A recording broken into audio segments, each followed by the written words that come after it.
let's start.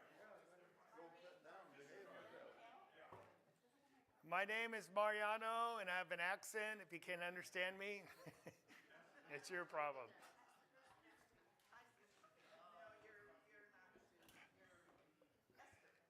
No, he's vacationing with his wife and daughter, so I'm filling in today. So glad you could be here. We're in John chapter 5, all right? It's good to have Will, Joanne with us together, and then Dwayne's here, right there. And then who else do we have? Just our good regulars. All right. So we're in John. We're going to look at John chapter 5, the first half of the chapter, and Lord willing, we'll finish the second half next week. And then Marion will be back to pick up the study. So we're really, really glad you're here. And chapter 5, verse 1. All right. And Jeff, could you lead us in a prayer and we'll get started? I'd appreciate it. Almighty Father in heaven, thank you for this day. Thank you for each other. Know that we are truly grateful to gather and learn your word. Let it penetrate our hearts. Heavenly Father, keep us open and saying yes to you. Lord God, please be with us and those who cannot be here. In Jesus' name we pray. Amen. Amen. All right, so I have a lot of questions to ask as we read the text today, just to make sure you're all awake on this Sunday morning, and also to get you to think, inquisitively about what we're reading. So, but first of all, remember there's 7 signs in the book of John, and they're written so that you might believe. They're evidence-based, and so there's 7 of them. We already looked at turning the water to wine. That was in chapter 2. And then there was the healing of the official son. And now we're in chapter 5. The third sign is called the healing of the paralytic. Now, shouldn't call it that. I want to change it later because we don't know if he's paralyzed or not. We just know he can't walk. And we don't know what his problem is. But it's at this pool at Bethsaida, and that's what we're going to look at now, all right? So there's 7 signs, and there's actually 8. What would be the 8th sign if you want to throw it in there? It's the most important one. The resurrection, right? Because Jesus said, you want a sign? I'll give you the sign of Jonah. The Son of Man will be in the ground just like he was in the belly well for 3 days, then he will rise again, right? Speaking of his own resurrection. And that's the ultimate sign, isn't it? But there's 7 miracles, and the purpose of the miracles is not to heal someone. That's secondary. What's the first primary purpose?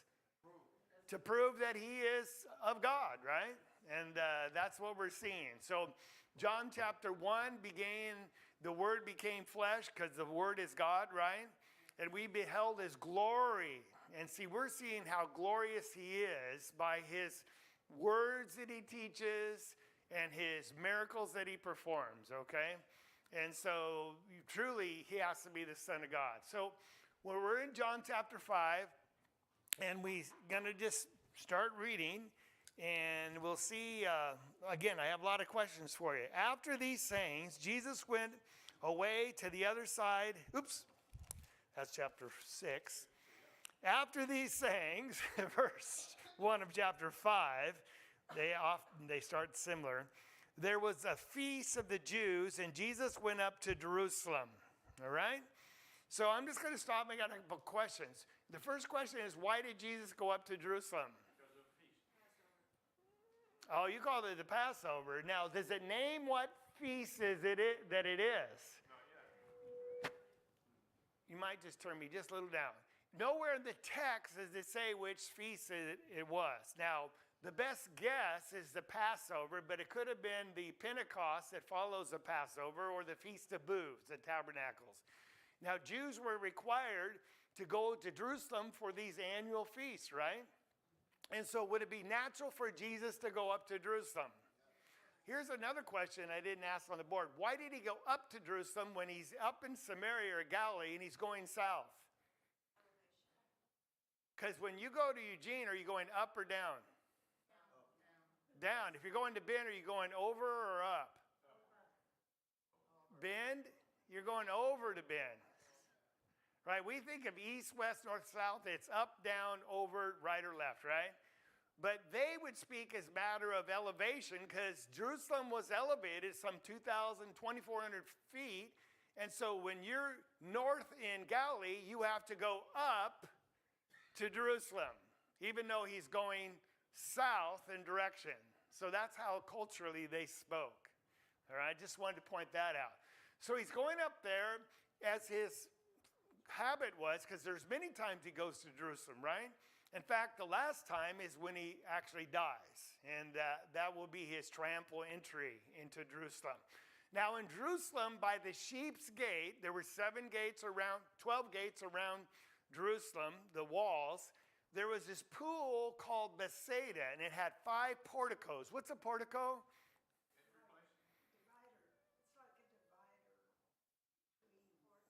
Porch. All right, divider. It's a porch. It's a covered porch, basically, with arches. And when you have 5 porches surrounding this pool, it shows this pool is a pretty significant place, right? They wanted shade from the day and protection. A lot of people visited. It's a significant gathering place, all right? So it's a pool called Bethsaida, has 5 porticos, and those would be the porticos around it. See the back here. And here's a picture of what they thought the pool might look like. Now, when you go digging over there, they actually know where this place is, and the pool would be down there. There's some stairs going down to it. Of course, all the porticos with the columns are gone, but you know there's been a lot of digging there.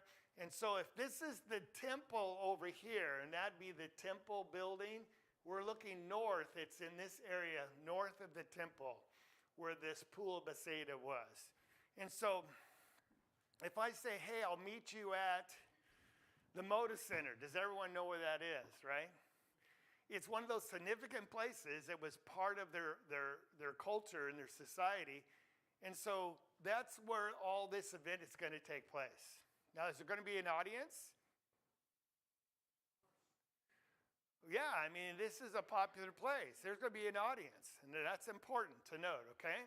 And so when we look at it, we see in verse 3, in these lay, in the porticos, a multitude of those who were sick, blind, lame, and withered, waiting for the moving of the waters. Here's what the most amazing thing is. Verse 4, for an angel of the Lord went down at certain seasons into the pool and stirred up the water in the pool, and whoever then first, after the stirring of the water, stepped in to the water was made well from whatever disease he was afflicted. Now, this is just amazing in itself, but Jerusalem is God's people, right? I mean, his city. It's where the temple is. He dwelt there. And as part of his blessings to these people, this was not something mystical, but it says an angel of the Lord. So who sent it? Jehovah himself. And maybe just to remind them that I'm always with you and I can do miraculous things for you. When the water stirred, and we don't know what that looked like, but maybe like someone hit the jets on the jacuzzi, right? And then the first one in, what? He gets healed. So why are all these sick, lame, and people, this infirmary, are gathered in the porticos? They're waiting for the water to get stirred. Yes. Only the first person. Now, that's going to raise an issue. Yes. Very interesting. My Bible has no chapter 4. Is there an explanation? No chapter 4 or verse 4. Well, I was going to say, we're in chapter 5 anyway, so that's not a problem. From 3 to 5. Yeah. It's because some ancient manuscripts don't contain that section right there. All right. Now, it's in your Bible, so that means most publishers look at all the evidence, realize it should be there, or else it wouldn't be there. All right. All right. That's a good question. There are a lot of sections in the Bible, a few, not a lot. That The New American Standards. right. Mine has them in brackets and a footnote. All right. So you don't have it at all. Yeah, mine's got it in a bracket below, yeah. Oh, it's in a bracket below.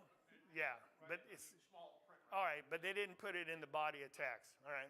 Okay, that's why. Notice mine has a bracket there waiting, and then there's a bracket there. Okay. So this raises a lot of issues, or questions, because here's a bigger picture. Because whoever was first, after the stirring of the water, stepped in, was made well. Can you imagine the commotion when they saw the water stir? Now, the question I have, Jack, when do you think that started? I mean, did that just start some years back for a long time, or I wonder what the answer is? It's a great question. What's the answer? Don't know. So you guys are learning.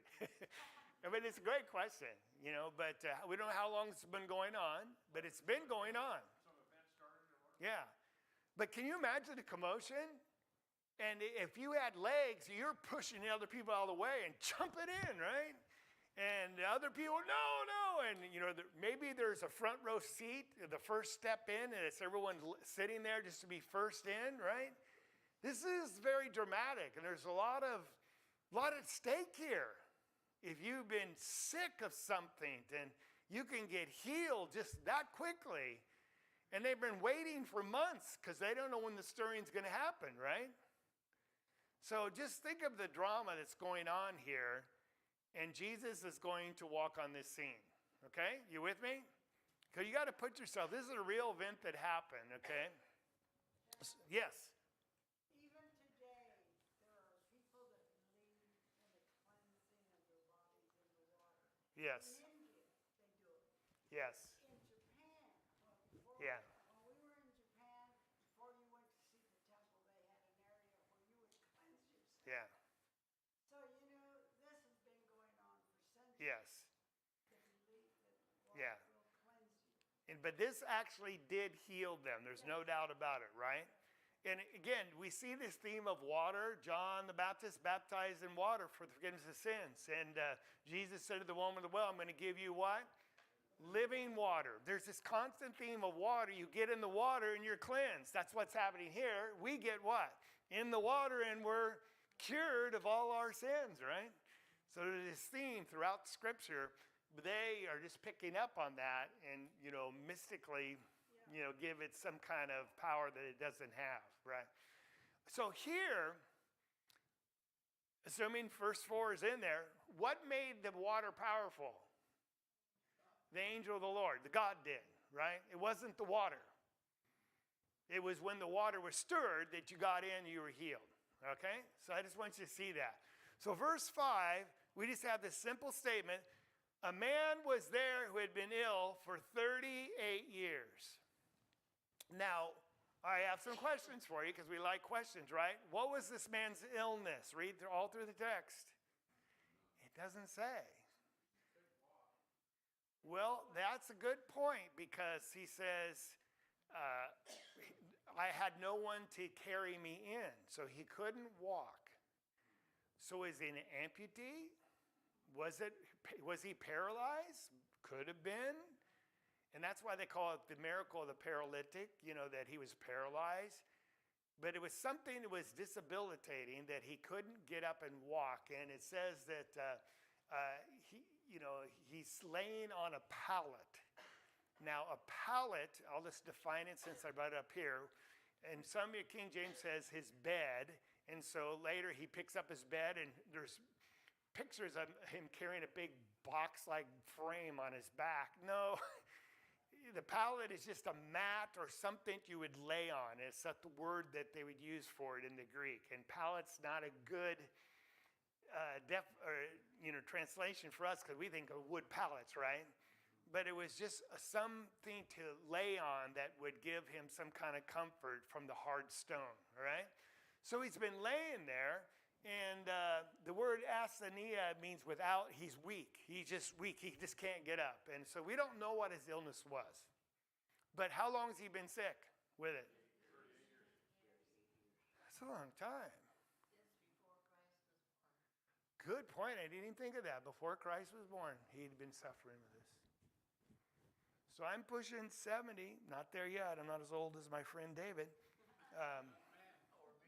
Yeah, but 38 is 40. That's over half of our lives. It's a long time. 38 years ago was what year? I Can't even do the math.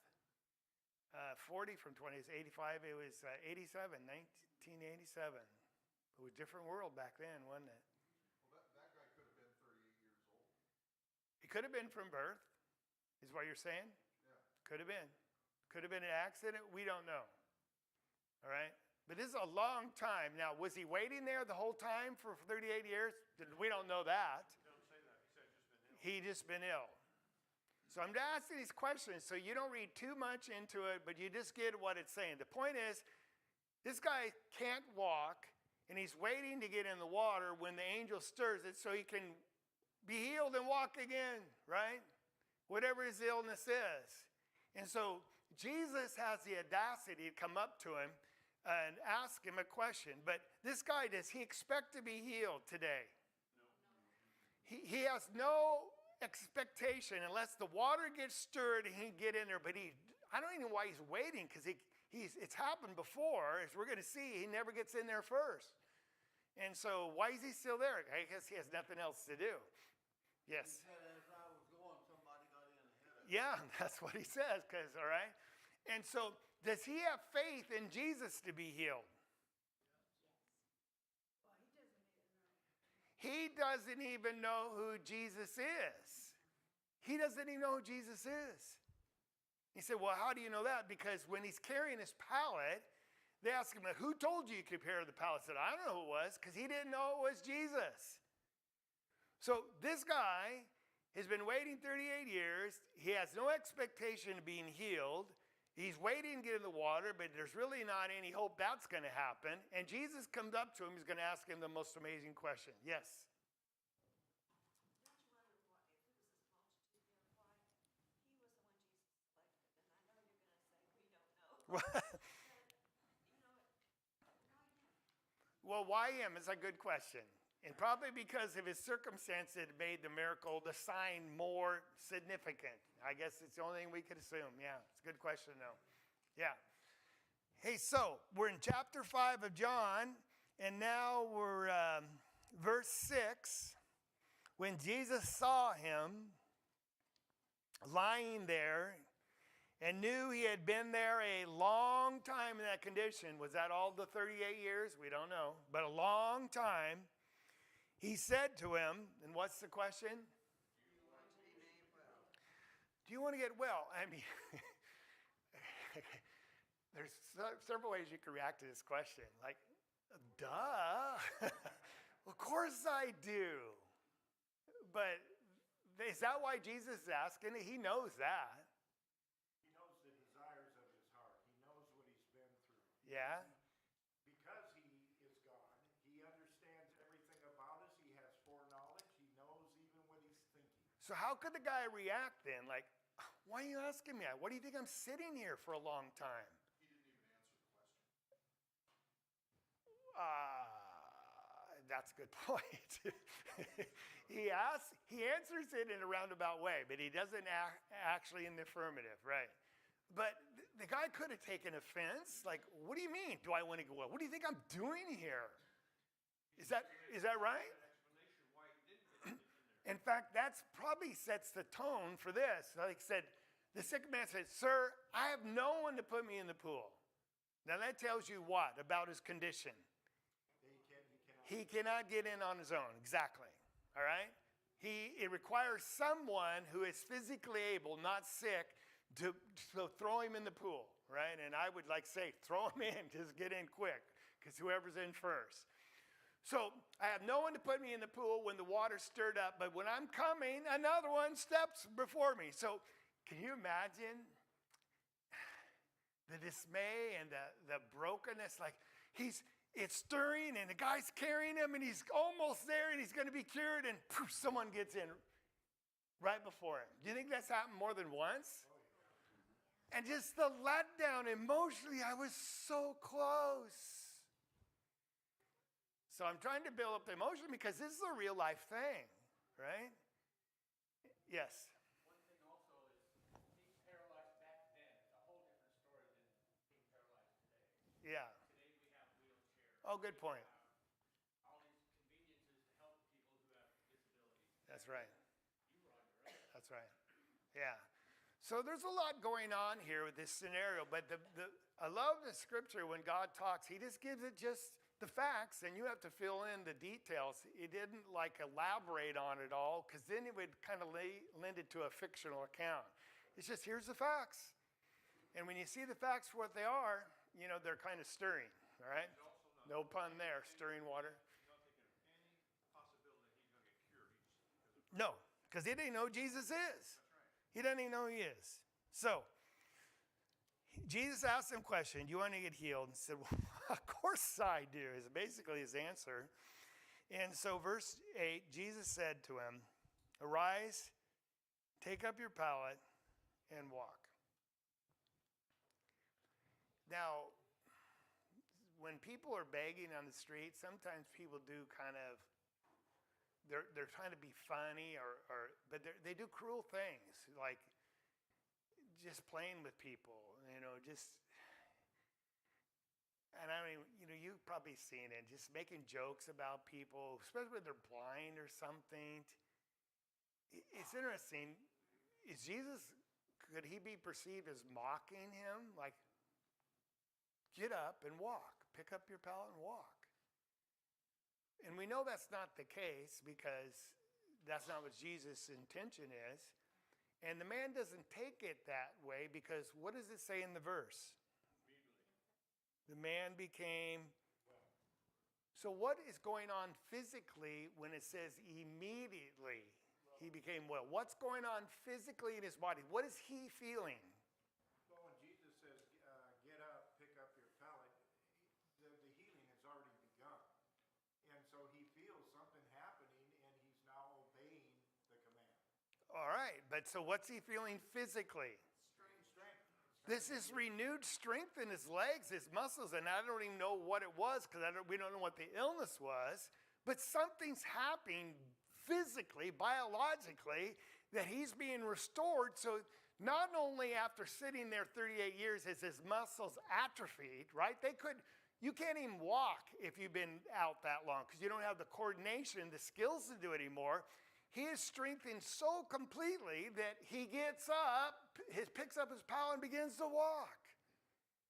Like he's never missed a day in his life. Now, I just say all this to try to see how remarkable this event is, and everyone's watching it, right? There's no stirring of the waters. Was it the waters that Jesus had to depend upon to heal this person? Was it his faith in him as Jesus, the Son of God, that he was dependent upon to heal him? No, because he didn't even know who Jesus was. Jesus did it by his own inherent power, showing that he is what? I'm God.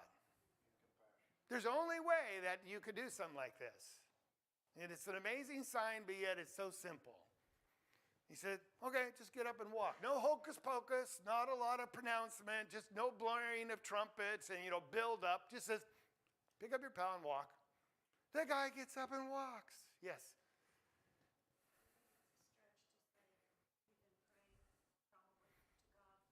Perhaps, yes, he'd been praying is what she asked.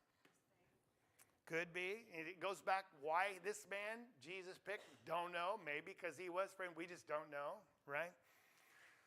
So there's the miracle. And then here's the big key word section. But I'm going to point a couple things. This highlights God's grace. Of course, it's unmerited, right? Guy didn't do anything to deserve it. And it's initiated by Jesus, not the man. It was not dependent upon his faith or his word. He didn't even seek Jesus. And the last thing we want you to know, at the end of verse 9, it was the Sabbath day. Now that's going to create the conflict. Because on the Sabbath day, nobody worked. They were supposed to make their meals the night before. And they couldn't even start a fire to cook on the Sabbath because it was a day of rest, all right? So Jesus has just healed this guy on the Sabbath and tells him to do what? Pick up your pallet, go home.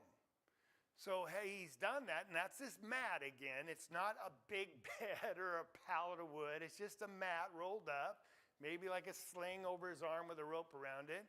And he's walking, and who's going to see him? Some of the Jewish leaders, the Jewish people, and they go, what are you doing working on the Sabbath? So let's read that, okay? So that's what's going to come up next. Verse 9, 10. Therefore the Jews were saying to him who was cured, it's the Sabbath. It's not permissible for you to carry your pallet. But he answered and said, well, he who made me well was the one who said to me, take up your pallet and walk. Now, if someone has the power to heal you and says, get up and walk, you're going to do it, right? And they asked him, who is that man that said that to you? Because they're going to get after him now, right? Of course, that's Jesus. That said, take up your pallet and walk. Who seduced you or induced you to this sinful thing of breaking the Sabbath? Verse 13, but he was healed, did not know who it was. That's why I affirm, he did not know who Jesus was. That's why he didn't expect any miracle. For Jesus had slipped away while there was a crowd in that place. Afterwards, verse 14, Jesus found him in the temple. Now, I don't want to make too much of this because the word found just means found. But was it intentional? Or did he just run into him? Hey, guess who I found? We wouldn't say, we'd say, guess who I saw at the market, right? God does everything intentionally. Yeah. He knows what he's doing, and he's just going there to confirm and to acknowledge. So he's checking up on him. Yes, he is. Out All of right. compassion and concern. All right. So he found him. And then he says this most interesting thing. Let me just get ahead.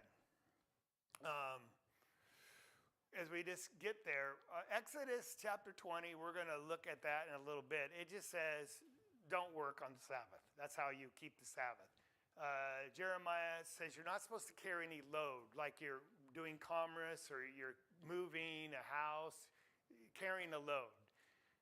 But he's just carrying his his mat, right? Is he working? Is he trying to make commerce? No. He's just carrying his bed home. Yes.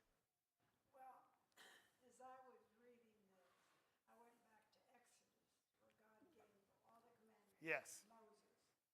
Not once did he say, do not carry your load on the Sabbath. All right.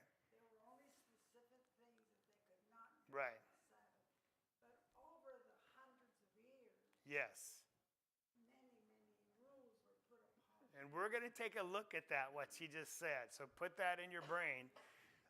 But it does say in Jeremiah not to carry a load. And he mentions that there. So it's interesting. Is this God's law or man's doctrine that you couldn't carry your mat?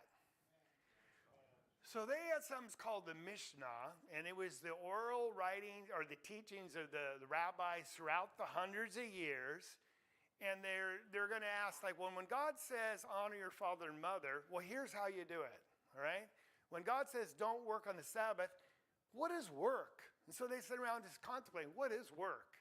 And so they come up with all these different categories of what work is involved and said you can't do this, and do this. Where God said, rightly, as she just talked about, just don't work, all right? And so they added a lot of things to it. And so when you look at it, Exodus 20, here's what it says.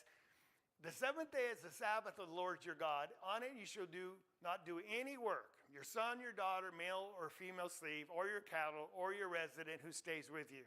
Now, what would a cattle be doing in regards to work? Farming. Pulling a plow or a cart, right? And so already we know what kind of work we're talking about. You're farming, you're doing commerce, you're trying to grow crops, you're trying to make something. Work is not just walking, right? Unless you're walking to work, might be an exception, right? So it's very, very simple. Just don't work, but what? Rest, okay? And so it's any purposeful labor or creative activity. And that's just, and everyone knew what it meant. But the Mishnah, and this is on their section about the Shabbat or the Sabbath, the main categories of work are 40 less 1. How many does that make? 39 different categories they come up with what meant to work. All right? And they call things like sowing, reaping, carrying out from one domain to another.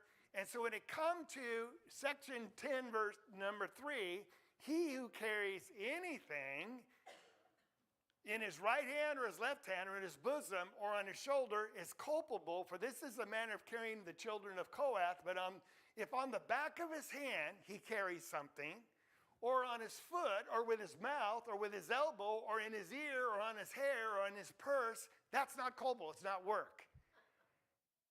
See how detailed they got to every. If you can carry it on the back of your hand, it's not work. But if you got to put it over your shoulder, then it's work. So milking a cow or a goat would be okay then? No. See how legalistic they gave me all these rules? That God only said, just don't work.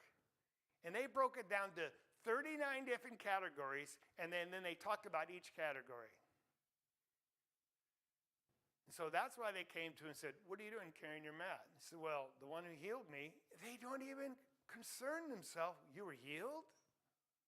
You think all of a sudden the discussion about breaking the Sabbath is off. Like, what do you mean you were healed? Who's this guy that healed you? But are they concerned about that? That just goes right over the head. Like, who is this guy that told you to walk and break the Sabbath? They want to go after Jesus, don't they? But they've been going after Jesus Yeah. since he started his ministry. They're always trying to find fault with him. And that's the world we live in today. That regardless of what you present, you can do a miracle right in front of them. Most people are just not going to care. They're going to excuse it, rationalize it, ignore it, just like the Jews did. Most won't, but some will.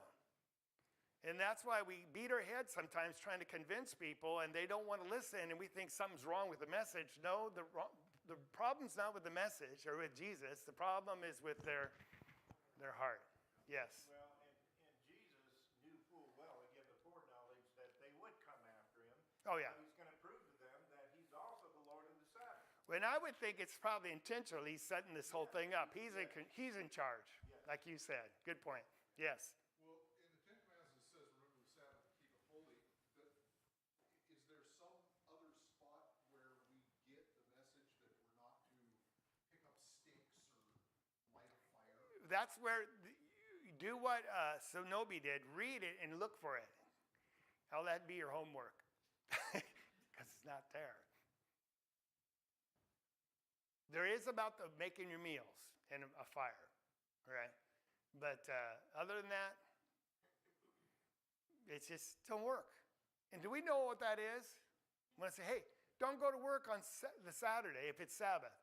Good, I got a day off. Now, are you going to play with your kids? Is that work? That's not work. If someone gets sick, are you going to lift them up and take them into the bedroom? Oh, you carried someone. Is that work? No, that's showing compassion. That's not work. Right? Yes. See why, how denominations add things or take things away from what the law says. Because That's true. man thinks they are in control. And I want to say, that's our problem too. We can do the very same thing, making rules that aren't there. All right? Yes. Well, for many years, the blue laws, and you mentioned Yeah. that before, they were in this country, and they still are in some states today. They don't enforce them, but yeah. Yeah, and so they're. You could be put to jail, I was going to say, if you didn't worship on Sunday. Yeah, And go ahead. the whole purpose, well, even prior to that, they would actually put somebody to death if you missed 3 Yeah. times. Isn't that amazing? So, yeah, it's amazing. And How that's in things this have changed. country. So Yeah. things have really changed, but it was to show respect for the moral well-being of the people. At the day, right. Today, yeah. It sure has changed, hasn't it? So we read through that, and so here it says that I'll go back. He found, Jesus found him in the temple, and then this very interesting statement, and I don't want to make too much out of it, but he said, behold, you have become well. Do not sin anymore, so that nothing worse happens to you. What does that sound like he's implying? Sin caused his malady. His illness was brought about some kind of transgression in his life. Now, the Jews held that to be the view. Even remember Job's friends, like when Job was suffering, hey, just confess, you sinned. No, I didn't. Yeah, quit lying. You know, you sinned, because that was the understanding. Now, is it true that there are physical and consequences as well as spiritual when we sin and make trespasses? Yeah. But is it always that case? Because we get to chapter 9, I think that's the sixth sign, the healing of the blind man. And the disciples asked, who sinned, this man or his parents? He said, no, neither of them. This was done for the glory of God, right? So there are exceptions, but it seems like he's suggesting that the reason he couldn't walk or had this illness is because something he has done in his life. And the message is, just start walking with God so nothing worse happens to you, like you lose your life forever. And I think the message is we've had a remarkable chance, all of us, opportunity to come to Christ and become a new person, get to start all over. And so why would we go back to the things we're now ashamed of? That's in Romans chapter 8. Why would you go back to them? Make sure you don't do anything. It's something else worse will happen to you, and that means eternal condemnation, right? So let's take our healing for what it is, the greatest gift we've ever been given, and make sure we exercise it properly. Just try to be walk with God as pure as we can, all right? So there's his message, but the story goes on, because now we're in verse 15. We have just 10 minutes, and we'll be able to wrap this up. So the man went away, and he told the Jews it was Jesus who had made him well. Now, do they know who Jesus is? Yes. Yeah, they've sent people out to John the Baptist, who was talking about Jesus. They had people go to Jesus. They know who he is. And for this reason, verse 16, the Jews were persecuting Jesus, right? Oops, I want to leave it right there. It says they were persecuting Jesus because he was doing these things on the Sabbath. Now, it doesn't tell us the form of persecution. It's probably just verbal attacks and threats of, being jailed or whatever. Because this isn't his first encounter of working on the Sabbath that brought conflict with the Jews, right? This isn't the first time, and it won't be the last time. Yes? You could be stoned. Yeah. Under the law Yeah. for working on the Sabbath. Yeah. So that's why this is such a offensive thing to the Jews here. They're not accepting Jesus, obviously, but they're looking at the law and they want to enforce it on him. Right, exactly. And so Jesus counters with the most amazing, startling statement, and it just shows Jesus is not going to pull any punches because he knows who he is, right? He created the heaven and the earth. That's John chapter 1, 1 through 3. He created these people who are now objecting him and persecuting him. He knows who he is, his identity. And so he doesn't mix words or soften them. He just tells it the way it is, which is further going to inflame them. All right? And that's going to be our life too, that we got to know our identity. We're children of God. God is our Father. We're going home to live with him. And we know what's right and what's wrong. And don't just mince your words or soften them. Just speak the truth with love. But just say it the way it is. And Jesus says, and I don't think he said it with any harshness. He just said it a matter of fact. My Father is working until now, including what? Today on the Sabbath, and I myself am working. Now, so you don't think this is an innocuous statement. This is going to cause an uproar by them. What is Jesus saying? No, yes, get over it. But what is he saying? I'm one with God, and God's my Father. What does that make Jesus? He's saying, I'm equal to the Father. I'm divine.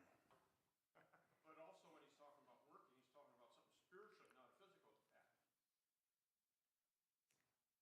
act. Yes and no. He actually did something. He healed the guy. It was physical. And there's nothing in the law that condemned giving medical treatment to someone who's sick. And he'll talk about that later in another text, like which one of you has a an animal that's in the ditch, you won't rescue it. How much more so a human, right? And so he did something physically. And God's constantly working and keeping things going, right? Physically and spiritually. And Jesus says, I'm working too. So the Sabbath was made for man, not for Jesus, because Jesus is the Lord of the Sabbath. That's another text. Now, they understand exactly what he's saying, because for this reason, what's the reason?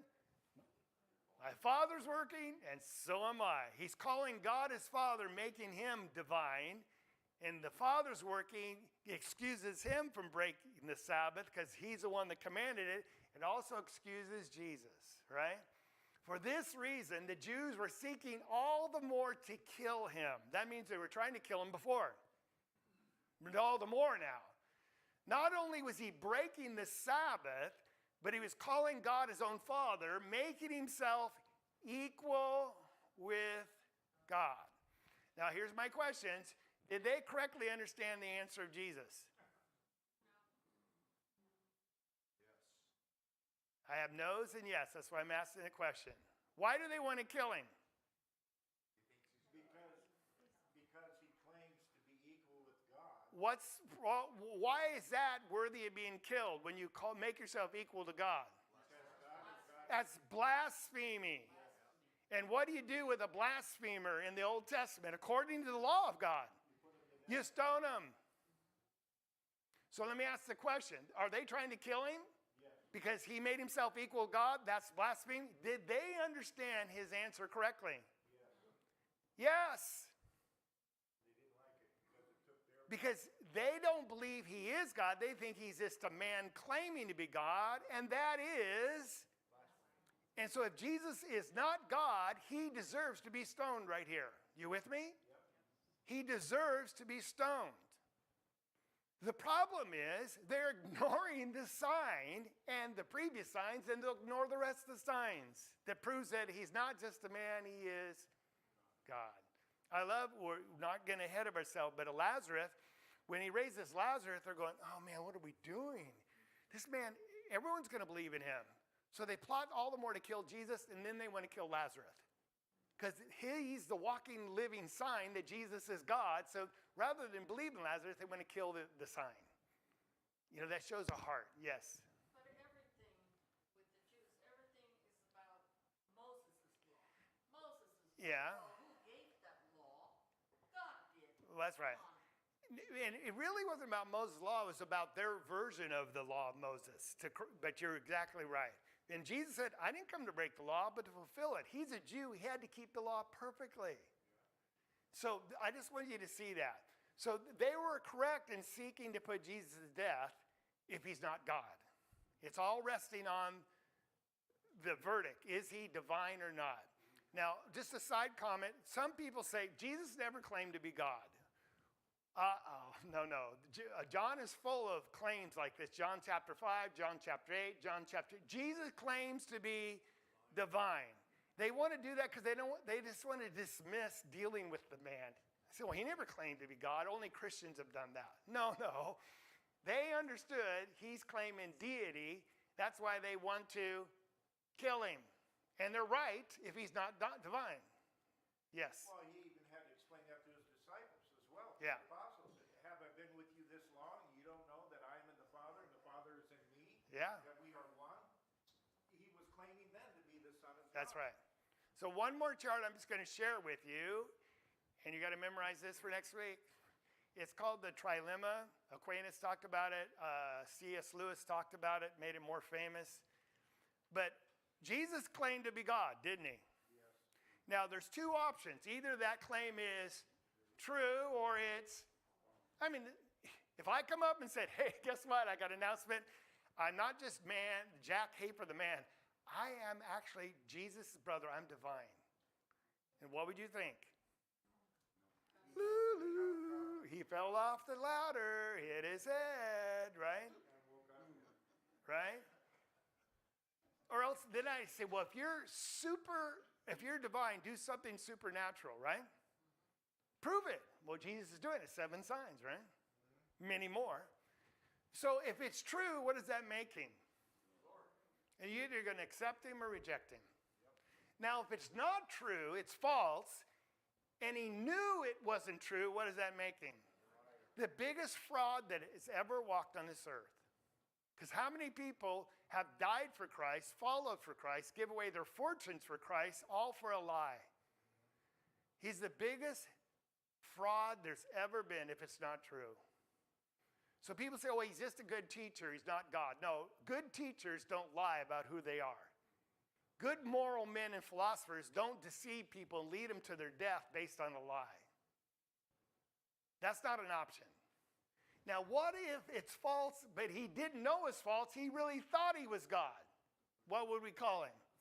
He's a crazy man. Have there been people who thought they were divine? Yeah. And so the only option is Lord, liar, or a lunatic. Now, if he is divine, you're crazy not to follow him. If he is God, and you know it, but you don't follow him, but you say, I'm a Christian, then you're a liar. So it all comes back to us. So much is riding on this premise that Jesus said, I've done these signs so you might believe I'm the Son of God. And by believing in him, you'll have life in his name. Yes? How in the world did Joseph Smith get these people to follow? Well, that's another class. Thank you very much. Yes. Well, all the more so because these Pharisees were highly educated people.